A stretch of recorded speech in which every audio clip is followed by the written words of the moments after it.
A suspect is in custody in connection with a shooting death that happened early Wednesday morning. New zoning laws were adopted this week to regulate some downtown businesses, and students from East Alabama are in France this week to provide music for D-Day memorial services. The sunshine continues across East Alabama, but lower humidity values. We'll have the complete forecast details for all of East Alabama straight ahead. Coming up in sports, the Alabama High School Athletic Association has named the new executive director. Also, the AHSAA Regional All-Star Tournament continues tonight. We preview the night ahead as EAN Local News starts now.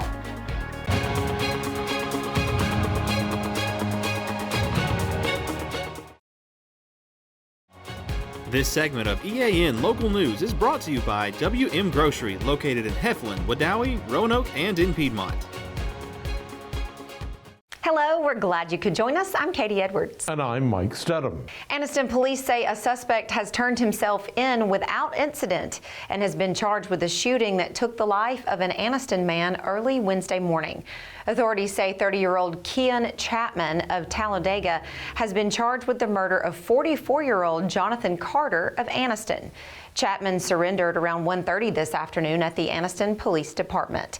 Police were called to the 1700 block of Electronics Drive around 3 o'clock Wednesday morning, and Carter was suffering from a gunshot wound and sitting in a vehicle. He was taken to RMC where he died from those gunshot wounds. Police are continuing to investigate the case. The Marching Southerners from Jack State University performed today at a D-Day memorial service at the St. James American Cemetery in France. This is the first of 3 ceremonies that the band will be taking part of as part of the 80th anniversary of D-Day. Tomorrow, the band is scheduled to play at the Normandy American Cemetery, and on Saturday, the band will be marching in a parade in Saint-Marie-Église, the first village that was liberated by American troops after the landing. The band left Jacksonville earlier this week for the 3 international performances. They're among several groups earlier representing the United States, which lost about 2,500 soldiers in the D-Day invasion.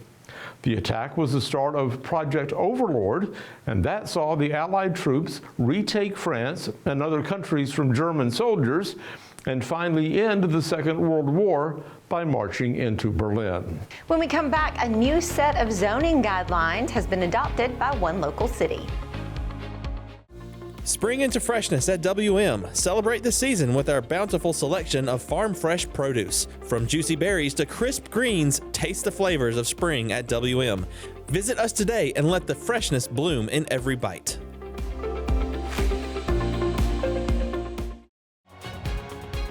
This segment of EAN Local News is brought to you by Waldrop Manufacturing, metal buildings made right here in Calhoun County. By a vote of 4-1, the Anniston City Council this week adopted a revised city zoning plan that controls the types of businesses and residences allowed in different parts of the city.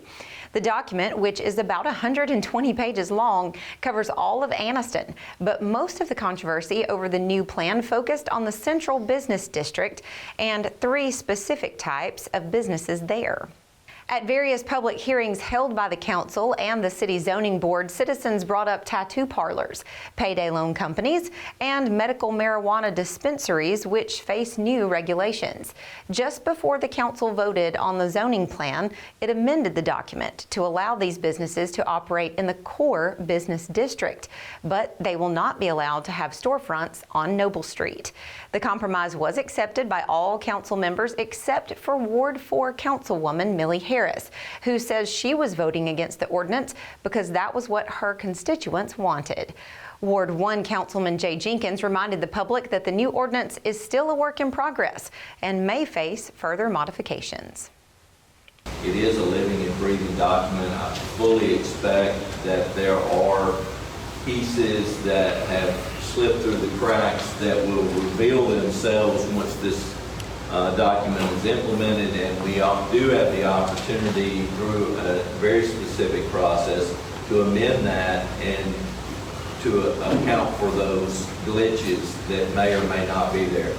When we return, local officials get a preview of a new museum scheduled to open this fall. For metal buildings in Alabama and the Southeast, Waldrop Manufacturing is your one-stop source. A Waldrop metal building provides the coverage and protection your investments need. They specialize in carports, RV covers, portable buildings, and storage buildings. Stop paying rent for storage. With Waldrop's price per foot, you can actually save money by buying straight from the manufacturer. Waldrop buildings are guaranteed because Waldrop manufactures buildings with U.S. steel right here in Calhoun County. Waldrop Manufacturing, serving the entire Southeast. Give them a call today. This segment of EAN Local News is brought to you by Oxford Lumber. Come visit any of our locations in Oxford, Jacksonville, Talladega, and Roanoke. The Calhoun Journal reports that members of the Piedmont City Council took a tour this week of renovations being made to the Southern Railroad Museum located on Center Street. Dr. Benjamin Ingram, the museum director, says the goal is to open this museum to the public around Halloween. The mission of the facility is to collect and preserve artifacts that will educate the public about the history of Piedmont, Calhoun County, and Alabama. Well, another day, another summertime afternoon, chance of storms, lots of heat. Wonder if there's going to be any change. Well, why don't we ask Jon Holder, who happens to be, luckily, standing by in the Weather Center right now to tell us what we can expect. Mike and Katie, a few changes coming to East Alabama. Temperatures remain the same, but you're going to feel some more pleasant mornings for the next couple of days. We will talk about the complete forecast for all of East Alabama next. For over 60 years, Oxford Lumber has been servicing our area, and our customer service has always been our main focus. Our customer service is what sets us apart from anyone else. From the moment you enter, our highly trained staff will treat you like family. To enthusiastically provide total customer satisfaction within a positive and self-fulfilling employee relations environment. Visit us at any of our 4 locations or at oxfordlumber.com. After some morning storms, sunshine the rest of the way, temperatures about where they should be for early June in Alabama. 86 for the high today, right at the average. The low this morning, 69 degrees, about 4 degrees above our average for this time of year. Record high temperature once again 101 degrees back in 1985. The record low at 52. Sun setting now at 7:52 tonight, and the sun rising for the 3rd morning in a row tomorrow morning at 5:33. Weather on your street for a Thursday night on West Grand Avenue in Rainbow City. That's basically known as Alabama Highway 77. Mostly clear tonight. Temperatures dropping down to 66 degrees. But the big thing is humidity and dew point values are going to drop tonight. You will have a touch of fall in the air coming tonight in Rainbow City and all across East Alabama. A delightful Friday coming up. Plenty of sunshine. As we said, low humidity and dew points. Homewood Drive on the west side of Oxford, 86 tomorrow. But that 86 tomorrow will not feel like the 86 today. Going to be very pleasant all across East Alabama, and certainly no chance of rain whatsoever. As we look ahead to that all-important weekend forecast, I think you're going to like it. Mostly sunny and pleasant out on Chinch Creek Road in the White Plains area of eastern Calhoun County. We'll be in the 80s on Saturday. We'll rise into the low 90s on Sunday. No chance of rain at all Saturday, and a very small chance on Sunday afternoon, less than 20%. Here's the 7-day forecast for all of East Alabama. Very fine weather coming up on Friday, Saturday, and really Sunday as well. We're going to climb those temperatures back into the 90s again. Could be our hottest day so far this year coming up on Sunday afternoon. Very small chance of a shower, as we said. But by next week, we back the temperatures down just a little bit, and the humidity and dew point values will rise.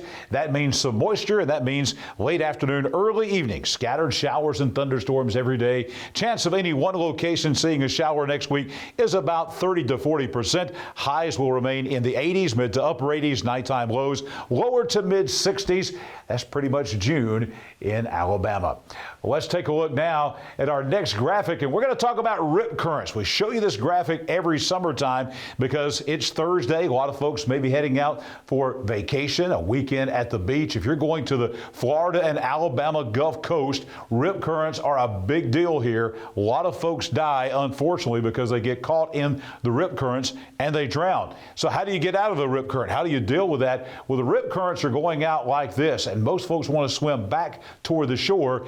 Don't do that. If you feel like you're being caught in a rip current and you're not making any progress toward the shore, swim out. Swim out this way, back this way, until you're out of that rip current. Then you can come in to shore. Be aware of that. Watch the flags down there. They do a great job on the Alabama and Florida Gulf Coast of putting out those red flag warnings. Pay attention to that and have a safe time if you're going down to the coast at some point this summer. I'll be back here tomorrow morning at 6 a.m. for your Friday Day at a Glance. I'll be back here tomorrow evening for EAN Local News. We'll detail the forecast for the weekend for all of East Alabama.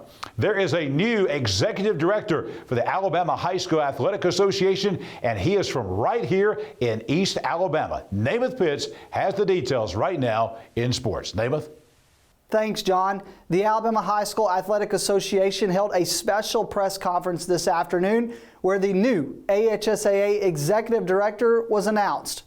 Heath Harmon, the principal of Oxford High School, has been appointed as the new Executive Director of the Alabama High School Athletic Association. He succeeds Alvin Briggs, who announced his retirement earlier this spring.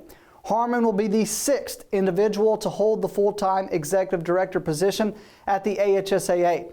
With 26 years of experience as a teacher, coach, athletic director, and administrator, Harmon has served as the principal of Oxford High School for the past 8 years. A graduate of Jacksonville State University, Harmon began his career as an assistant football coach in Etowah County. He has also been the head coach at Cordova back from 2002 to 2003, Montford 2004 to 2006, Andalusia 2007, and White Plains from 2008 to 2013. In his new role, Harmon follows in the footsteps of previous executive directors Cliff Harper, Bubba Scott, Dan Washburn, Steve Savarese, and Alvin Briggs. We wish Heath Harmon best of luck and know the state of Alabama is in great hands. Tournament pool play continues tonight for USSSA Regional All-Star Tournament. Games will be played at Oxford, Alexandria, and White Plains. Let's take a look at the games for tonight. Let's take a look at the 6U games for tonight. Piedmont 6U will go head-to-head with Alexandria 6U. This game will be at Alexandria. Hoax Bluff 6U will go head-to-head with Pleasant Valley 6U. This game will be at Earl Martin at Oxford Lake. Glencoe 6U will go head-to-head against Mumford 6U. This game will be at White Plains tonight. And then Cherokee County 6U will go against Oxford Gold 6U, and that game will be at White Plains tonight.